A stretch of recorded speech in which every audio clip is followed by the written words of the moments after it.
आज आम्हाला जायचं होतं शिवनगरी जळगाव सपकाळा. मामांनी शिवला पैसे दिले आणि शिवने खूप सारे बिस्किटचे पुडे आणले.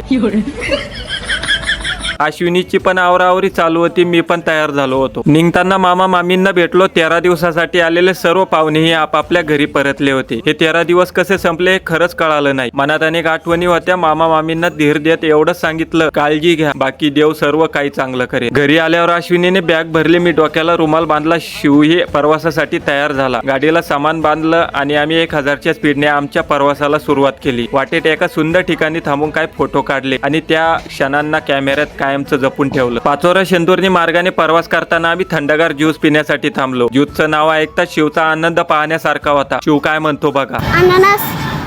अननसचा ज्यूस.